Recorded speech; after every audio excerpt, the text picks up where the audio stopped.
ഈ മാസം 4-ാം തീയതി മുതൽ 10-ാം തീയതി വരെയുള്ള കാലയളവിൽ സൗദി അറേബ്യയുടെ വിവിധ പ്രദേശങ്ങളിൽ നടന്ന സുരക്ഷാ റെയ്ഡിൽ പിടികൂടിയവരുടെ കണക്കാണ് അധികൃതർ അറിയിച്ചത്. 12,460 പേരിൽ താമസ തൊഴിൽ നിയമം ലംഘിച്ചവർ 5,400 പേരാണ്.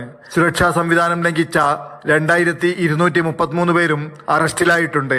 മതിയായ രേഖകളില്ലാതെ രാജ്യത്തേക്ക് നുഴഞ്ഞുകയറുവാൻ ശ്രമിച്ച് പിടിക്കപ്പെട്ട മൊത്തം ആളുകളുടെ എണ്ണം 1,737 ആണ്. ഇവരിൽ 42% യമനികളും 57% എത്യോപ്യക്കാരും 1% മറ്റു രാജ്യക്കാരുമാണ്.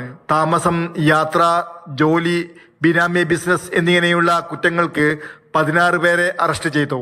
18,209 പുരുഷന്മാരും 1,632 സ്ത്രീകളും ഉൾപ്പെടെ 19,841 അനധികൃത പ്രവാസികളാണ് നടപടിക്രമങ്ങൾക്ക് ഇതുവരെ വിധേയരായത്.